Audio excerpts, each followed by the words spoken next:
मरने के बाद स्वर्ग के द्वार पर 4 व्यक्ति खड़े थे। इन 4 व्यक्तियों में पहला राजा था, दूसरा बिजनेसमैन था, तीसरा पंडित था और चौथा एक आम आदमी मजदूर था। किसी को भी यह नहीं पता था कि कौन स्वर्ग के अंदर प्रवेश कर पाएगा और कौन वहां से वापस लौट जाएगा। सब स्वर्ग का दरवाजा खुलने की राह देख रहे थे, आपस में बातें कर रहे थे। जैसा कि राजा को मरने से पहले से ही आदत थी, उसने अपनी बात सबसे पहले बताई। राजा ने कहा, मैं बहुत प्रख्यात राजा हूँ। मैंने धरती पर अपना बहुत नाम कमाया है। मैंने प्रजा की बहुत सेवा की है, इसलिए पूरी संभावना है कि मैं ही स्वर्ग में जाऊंगा।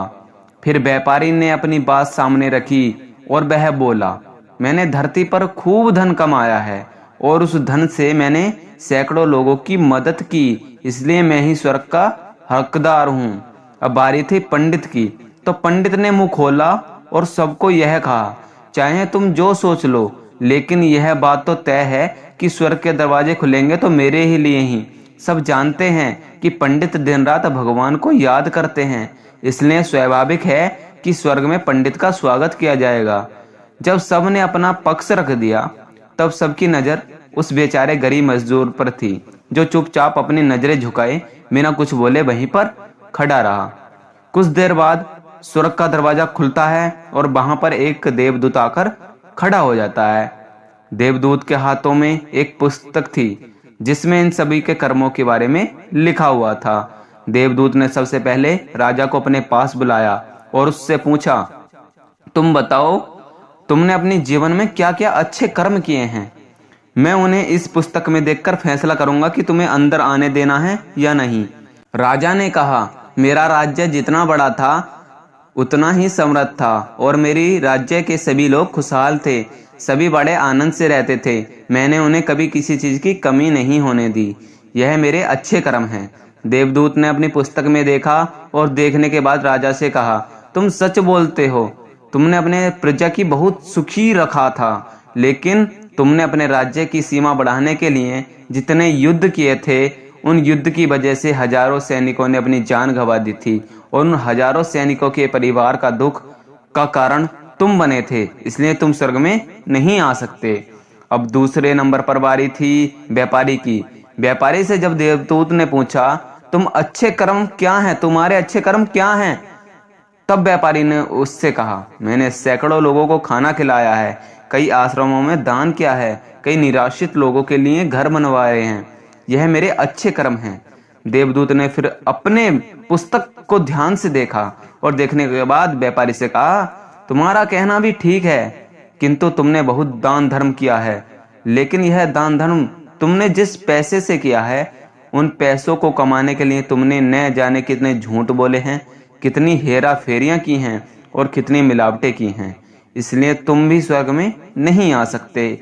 अब बारी थी हमारे पंडित जी की। जब पंडित जी से यही सवाल किया गया, तो पंडित जी ने बड़े ही आत्मविश्वास के साथ कहा, मैंने अनगिनत लोगों को ज्ञान दिया है, हजारों यज्ञ और पूजाएं की हैं और दिन रात भगवान की जाप किया है। इससे अच्छे कर्म हो ही क्या सकते हैं। देवदूत ने अपनी पुस्तक को अंदर झांक कर देखा, पंडित से कहा, आप जितना भी लोगों को जो भी ज्ञान दिया, उन बातों पर खुद भी अमल नहीं किया।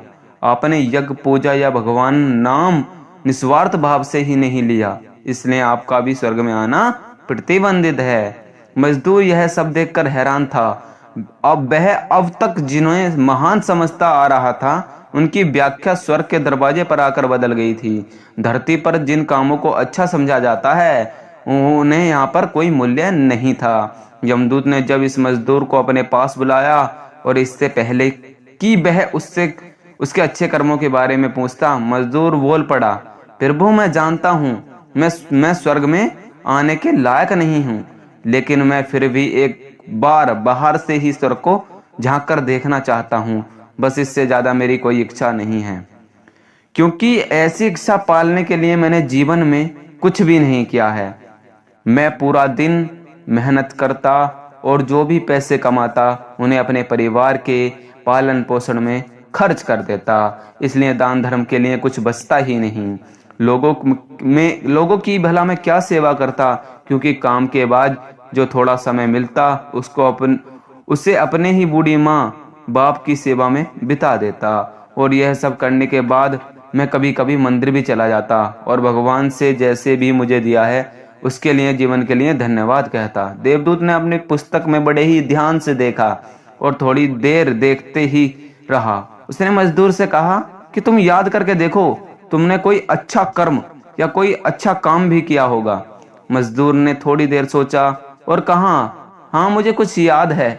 एक बार मैं बहुत भूखा था और मैं खाने के लिए बैठा, तभी मेरे पास एक कमजोर कुत्ता जो ठीक से चल भी नहीं पा रहा था, वह मेरे पास आ गया और मेरी रोटी को देखने लगा।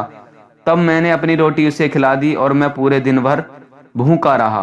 मजदूर की बात सुनने के बाद देवदत्त मुस्कुराया और मजदूर को बड़े ही सम्मान से स्वर्ग के अंदर लेकर गया। दोस्तों, अच्छे कर्म लोभ मोह माया इन सब भावों में आकर नहीं किए जाते और न ही उन्हें अच्छे कर्मों को श्रेणी में गिना जाता है। निस्वार्थ भाव से किया गया एक ही अच्छा कर्म भी आपके जीवन के सारे पाप धोने की शक्ति रखता है। दोस्तों, ऐसी ही वीडियो देखने के लिए, ऐसी ही कहानी सुनने के लिए हमारे चैनल को सब्सक्राइब करें। इस कहानी से आपको क्या सीख मिली हमें कमेंट में जरूर बताएं।